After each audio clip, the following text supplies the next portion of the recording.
A missing persons case in Delaware ends 4 states away inside the trunk of a parked car. It's a Saturday evening in December 2024. In Aberdeen, Maryland, detectives close in on a vehicle parked outside a roadside motel. They've spent hours narrowing down its location.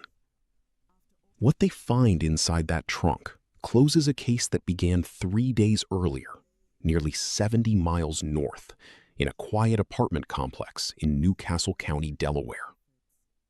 3 days.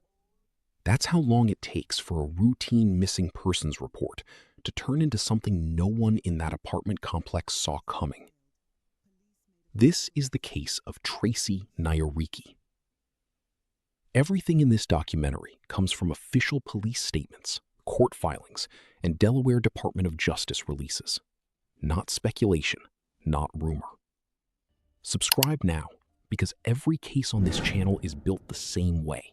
Fact by fact, source by source. Tracy Nyariki was born and raised in Nairobi, Kenya. Long before her name ever appeared in a police report, she was known simply as a daughter who carried her family through hard years. In 2010, her father suffered a stroke that left him unable to walk. The family rebuilt its entire routine around his care. 3 years later, in 2013, Tracy's mother passed away.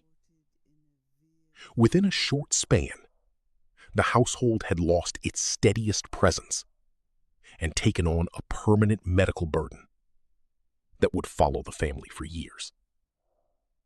Tracy was still young when both of these things happened, and by every account from people who knew her, she didn't pull back from that weight. She stepped toward it. She made a decision that would define the rest of her life. She would leave Kenya, move to the United States, and build a career capable of supporting the people she left behind. She arrived in Delaware roughly 5 years before her death. She enrolled at Polytech Adult Education, working toward a credential in a country where she had no family nearby, no safety net, and no shortcuts available to her. In 2020, she earned her license as a licensed practical nurse. For the next 4 years, she worked as a home health nurse, the kind of work that puts a person inside other people's homes, on other people's hardest days, week after week, patient after patient. Every dollar she earned did double duty. Some of it covered her own life in the United States.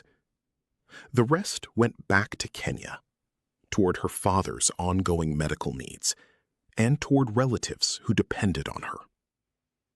Her family would later describe her as the one who held things together from 4,000 miles away. A steady presence during a stretch of years that had already taken so much from them.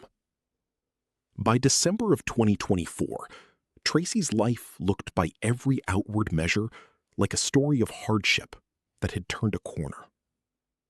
She had recently remarried, celebrating a traditional Kenyan wedding, surrounded by people who loved her. She had a stable career. She had built, one shift and one paycheck at a time, exactly the kind of life she'd set out to build when she first left Kenya. The last confirmed sighting of Tracy Nyariki alive was just before 8 o'clock in the morning on December 17th, 2024. Nothing about that morning suggested it would be her last.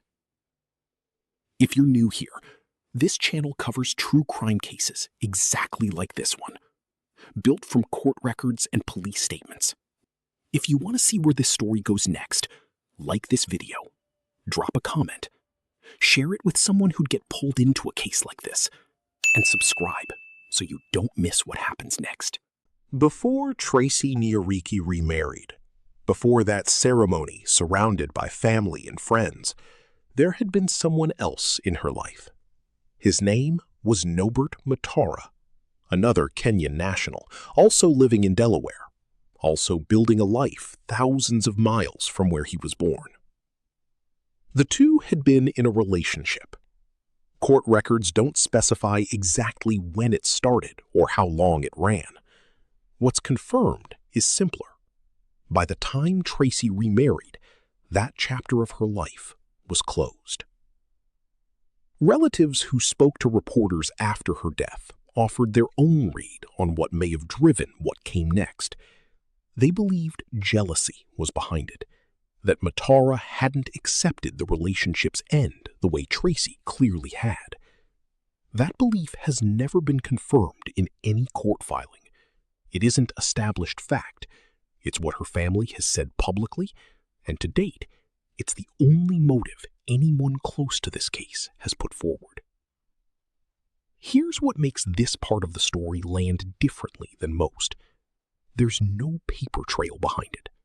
No restraining order, no police report describing threats, no prior warning on record that this particular relationship carried any danger at all. On paper, nothing set Nobert Matara apart from anyone else who had once been part of Tracy's life, and then wasn't. That absence of warning signs isn't a missing piece of this investigation. It's the piece that makes it worth sitting with. December 17th, 2024, a Tuesday. Tracy Nyariki was last confirmed alive just before 8 o'clock that morning. According to Delaware Department of Justice records, Nobert Matara arrived at her apartment before she returned home and waited there for her. Prosecutors used that exact phrase in their own filings, that he lay in wait. Not a chance encounter, not something that unfolded in an unplanned moment. A decision made and acted on before Tracy ever walked through her own front door. When she got home, he was already there. What happened inside that apartment has been confirmed through Delaware Department of Justice filings and the guilty plea Matara later entered in court. Those details are part of the official case record. For this documentary, the specifics of what occurred inside those walls matter less than what came next, because what came next is what turned this from a private tragedy into a criminal investigation spanning 2 states. Matara did not call for help. He did not reach out to anyone. Instead, he took deliberate steps to conceal what he had done.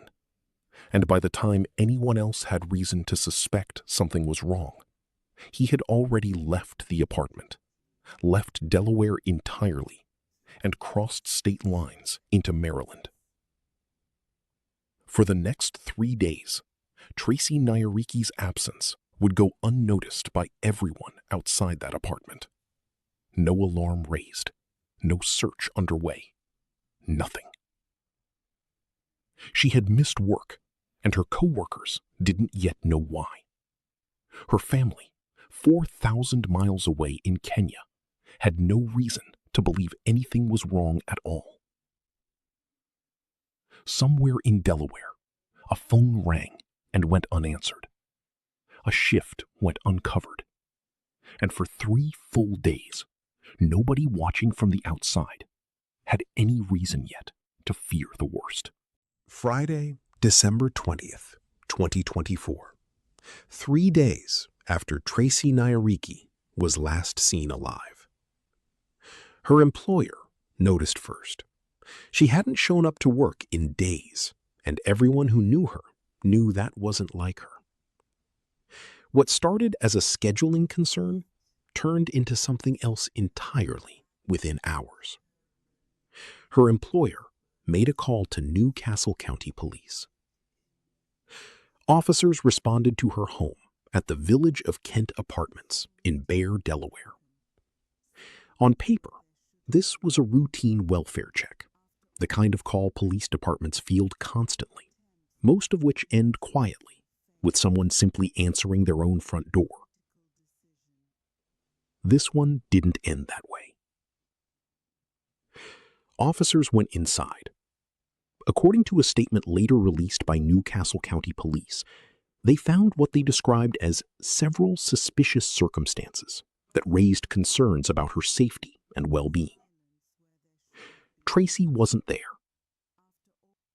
Whatever officers observed inside that apartment was enough to shift the case immediately, from a missing person inquiry into something police treat with far greater urgency. Around the same time, people living nearby reported seeing law enforcement searching near a dumpster close to the apartment complex, a detail that surfaced in early local reporting, though police never publicly confirmed what, if anything, that search turned up.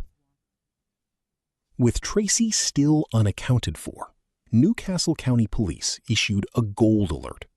It's worth pausing on what that actually means. Gold alerts are typically reserved for missing persons considered vulnerable, the elderly, individuals with disabilities, or others believed to be at heightened risk. Tracy Nyariki didn't fit that usual profile. She was 31, independent, and employed. The decision to issue a gold alert in her case says something on its own. It signals just how seriously investigators were treating what they'd already found inside her apartment, even before they had a name attached to a suspect. That name came quickly. Detectives identified 32-year-old Nobert Matara as a person of interest. In a matter of hours, this case stopped being a search for a missing woman and became an active homicide investigation, one that was about to cross state lines entirely. Saturday, December 21st, 2024. One day after Nobert Matara became a person of interest in a homicide investigation. Newcastle County detectives had a name and a state to search. What they didn't have yet was a location. Until they reached out to law enforcement 70 miles away, across state lines, in Aberdeen, Maryland. This is where the case stops being one department's investigation and becomes a coordinated effort between two. Aberdeen Police Department picked up the search from there, working off information passed along from Delaware. Officers located a vehicle matching the one connected to Matara, parked outside a motel on South Philadelphia Boulevard. Around 5 p.m., officers closed in. Matara was there.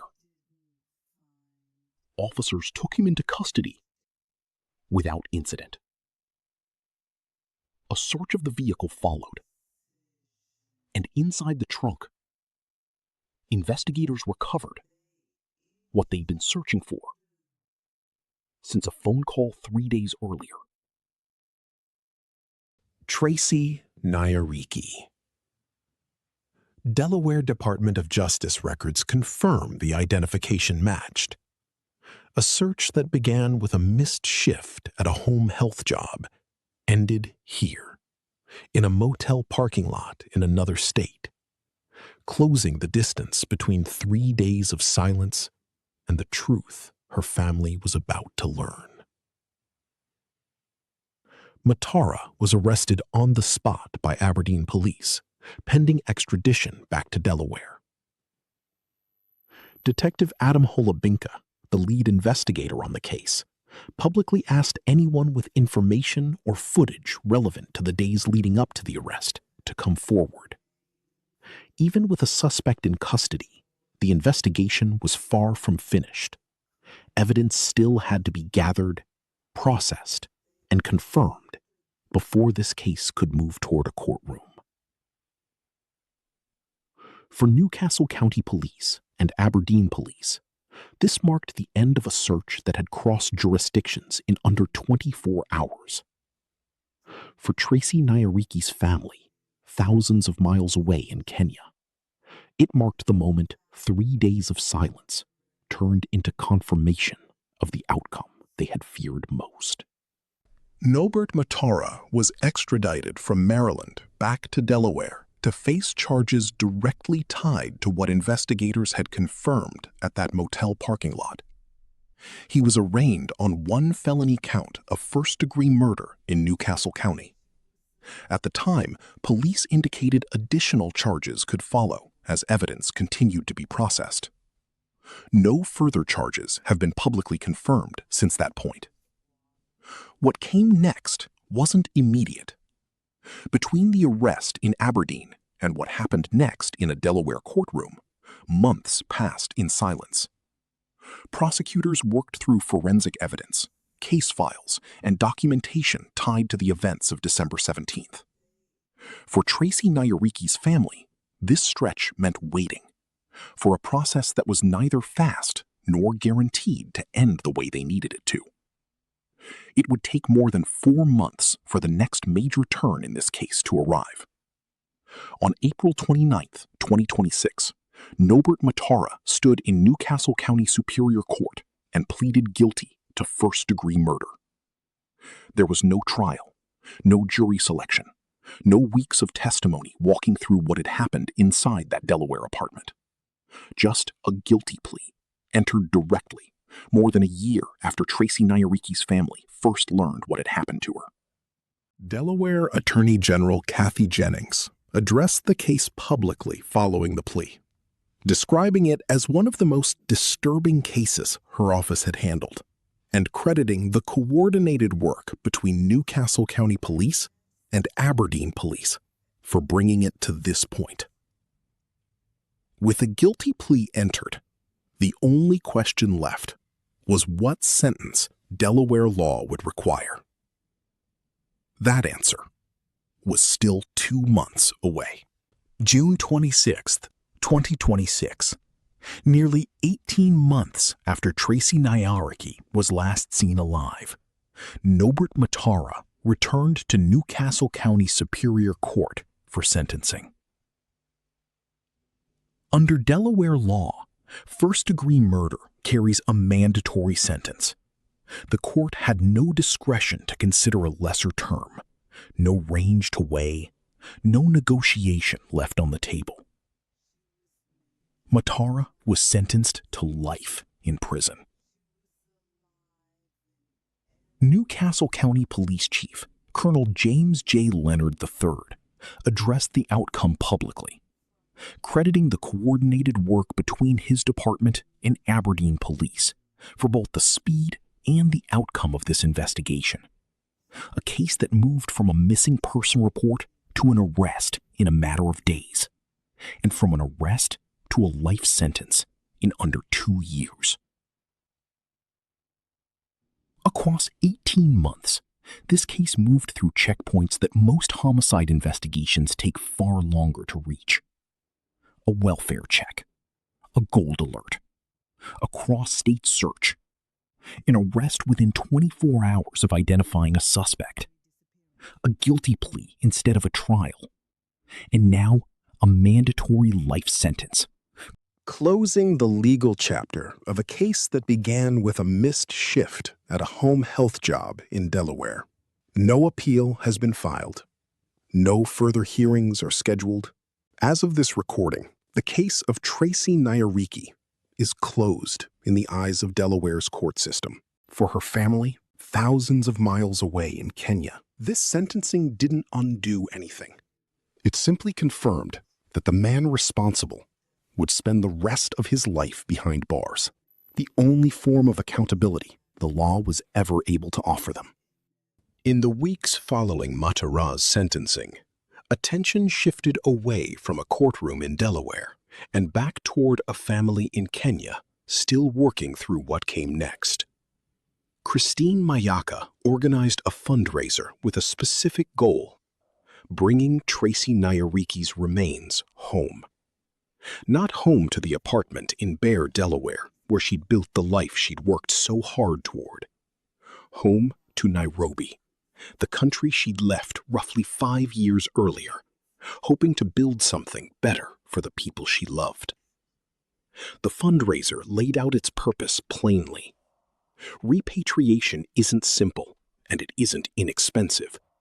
For a family already carrying the weight of everything else this case had put them through, it stood as one more logistical hurdle between them and a proper burial. In the months following sentencing, family members continued speaking with Kenyan diaspora outlets, sharing updates as they processed a loss that had unfolded an ocean away from where they'd watched it happen. Coverage of Tracy Nyariki's case also found its way into a different kind of conversation, one about domestic violence, about warning signs that don't always show up on paper, and about resources available to anyone who might recognize a similar pattern forming in their own life. The National Domestic Violence Hotline was referenced in several of these follow-up pieces, offered not as commentary on this specific case, but as a resource for anyone watching who might need it. There is no scheduled court date left on this case, no appeal in motion. What remains is a family, thousands of miles from where it happened, still working to bring their daughter home. A trunk opened in a motel parking lot in Aberdeen, Maryland. That's where this documentary began. By now, you know what led investigators there. A missed shift at a home health job, a welfare check that turned into something else entirely. A gold alert issued for a woman who didn't fit its usual profile. A name identified within hours. A search that crossed state lines in under a day. What started as a routine call from an employer in Delaware ended 18 months later with a mandatory life sentence in the same courtroom that call had ultimately set in motion. Tracy Nyariki spent her life supporting people, patients as a home health nurse, and family 4,000 miles away who depended on what she sent home. The investigation that followed her death moved faster than most, closed cleaner than most, and still, for her family, it didn't undo anything. It confirmed one thing only: the man responsible would spend the rest of his life behind bars. That's where this case stands, closed in court, still open in every other sense for the people who loved her. If you want to see how another case like this one unfolds, subscribe to this channel now. Every documentary here is built the same way, from official records, not speculation. And if that's what brought you here, there's more waiting for you.